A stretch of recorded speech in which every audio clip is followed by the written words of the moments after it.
हम बात करेंगे ब्राइटकॉम की। अगर आपने भी ब्राइटकॉम के शेयर में पैसा लगा रखा है तो ये खबर आपके लिए बेहद ज़रूरी है, क्योंकि ब्राइटकॉम में एनएसई और बीएसई पर 14 जून से ट्रेडिंग सस्पेंड हो जाएगी।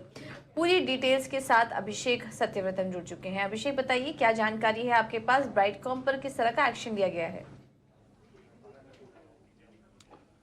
जी पूजा, ब्राइटकॉम सभी जानते हैं ये डिजिटल मार्केटिंग सॉल्यूशंस और आउटडोर एडवर्टाइजिंग वाली कंपनी है और लगातार ब्राइटकॉम में कुछ कुछ ऐसा होता है जिससे कहीं ना कहीं शक की सुई घूमती है और अब तो एक्शन भी ले लिया गया है।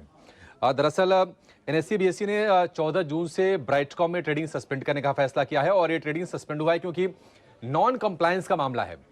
सीबी के मुताबिक 2014 से 15 तक 5 साल तक ब्राइटकॉम ने अपने खर्चों को घटाकर और मुनाफे को बढ़ा चढ़ाकर दिखाया। एक ये मामला है।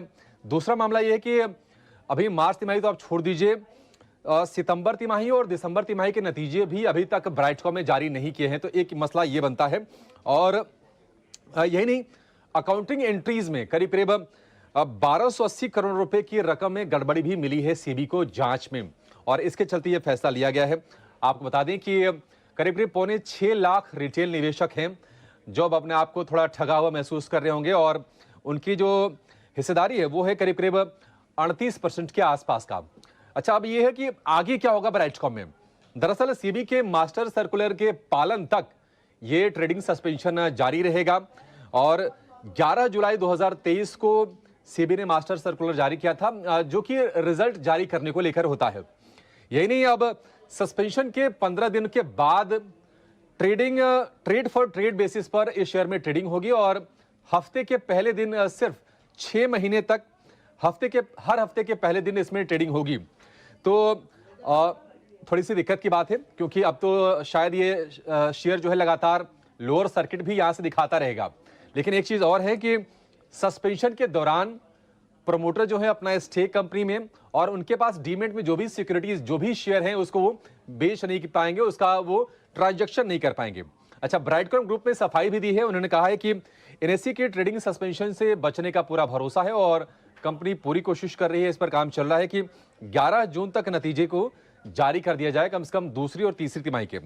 ब्राइटकॉम में प्रोमोटर की जो स्टेक है वो करीब 18.5% के आसपास का है और बाकी जो स्टेक है करीब 81-82% के आसपास का वो पब्लिक के पास है। इसमें कई बड़े निवेशक भी हैं। आपको जानकर हैरानी होगी या फिर आप जानते होंगे कि शंकर शर्मा जैसे दिग्गज निवेशक ने भी ब्राइटकॉम में पैसा लगाया हुआ है। ग्लोबल फंड है वैनगार्ड, उनके 2 फंड्स के जरिए करीब करीब 2.25% के आसपास की हिस्सेदारी है। एलजीओएफ ग्लोबल की करीब 2.5% की, शंकर शर्मा की 1% से ज्यादा की और सुब्रत साहा की इसमें 2% के आसपास की हिस्सेदारी है। अच्छा, ब्राइटकॉम पहले से भी पिछले कुछ सालों में लगातार ब्राइटकॉम सेबी के निशाने पर रहा है। दरअसल लिस्टिंग नियमों के उल्लंघन और नॉन कंप्लायंस के चलते सीबी के रडार पर रहा है।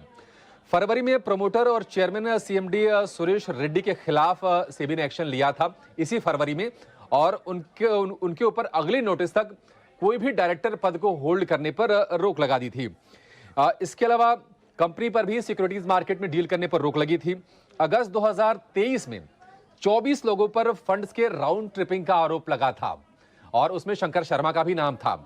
लेकिन शंकर शर्मा समेत 4 लोगों को बाद में सेबी से राहत मिल गई कि चाहे तो वो कंपनी में अपनी हिस्सेदारी बेच सकते हैं। अक्टूबर 2022 में FY19 से लेकर FY21 तक जो पूंजी जुटाई गई थी उसको लेकर शिकायतें मिली और कंपनी से जुड़ी एंटिटीज को प्रेफरेंशियल इशू किया गया था और जुटाई गई पूंजी को सब्सिडरीज को लोन के तौर पर दिया गया था।